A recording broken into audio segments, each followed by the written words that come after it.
So, transparency, Mark. The property owners and residents believe transparency and more communication from the Board of Commissioners and the town staff is a top priority. How do you plan to address this issue? Man, I've been addressing this issue for 14 years. Like I said earlier, when I was president of the POA, every year, at least once a year, every owner on Ocean Isle Beach got a letter from me with my phone number on it.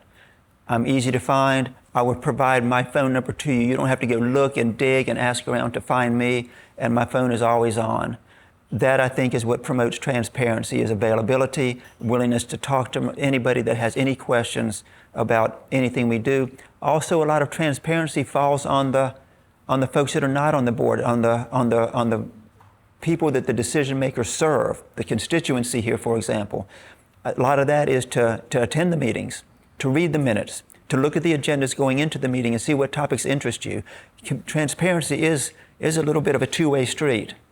But as far as my part, everybody has my phone number. Everybody will continue to have my phone number. And like I've said before, I want to and need to listen to the people I serve to make sure the decisions I make, the votes I cast, reflect your goals and your priorities for Ocean Isle Beach. Well, if you are elected, what will be your decision-making process for approving or denying items on the table at the board meeting?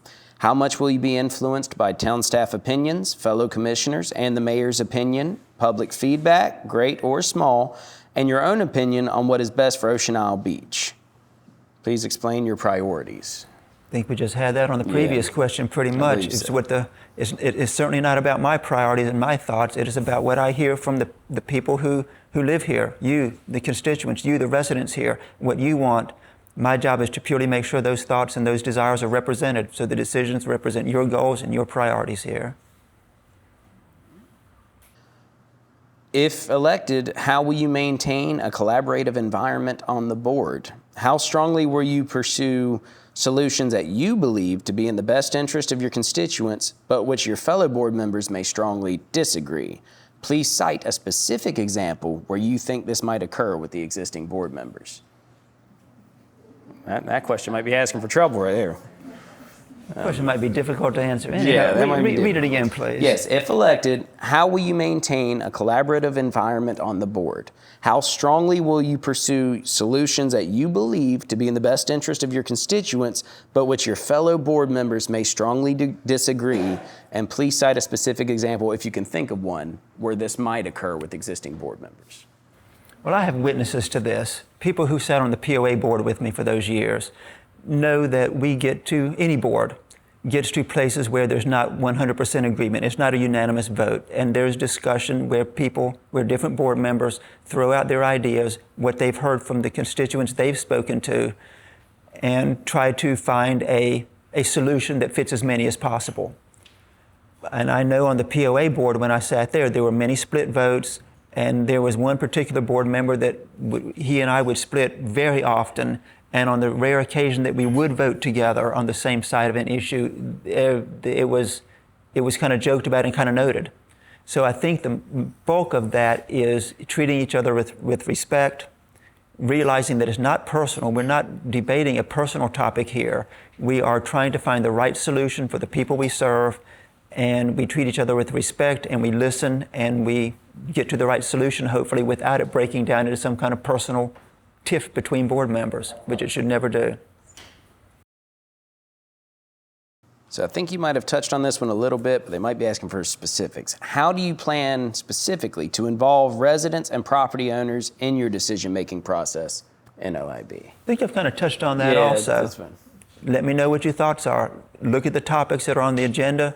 Let me know what topics are on your mind, what issues are on your mind, what you think about them.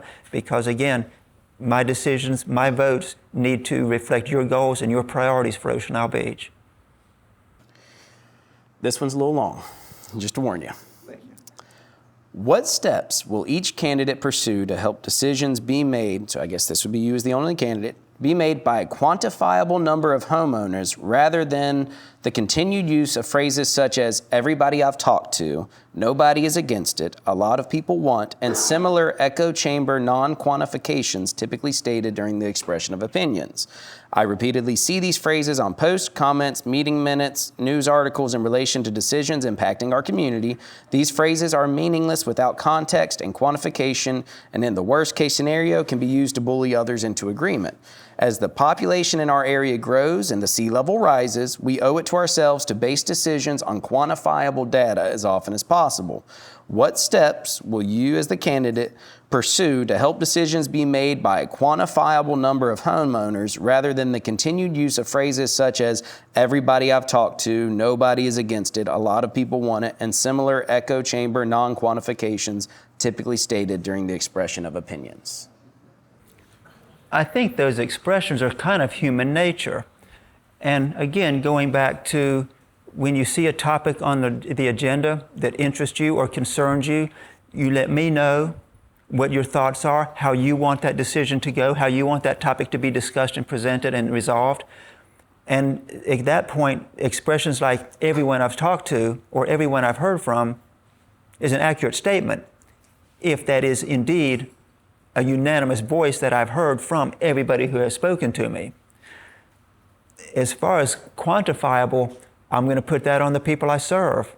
If you want me to know what your thoughts are, you contact me. I will strike up conversations around the community, but don't talk to every single person that I run into every single month before the meetings occur. So I'm going to put a little bit of that responsibility on you folks, the people I would serve, to let me know what your thoughts are.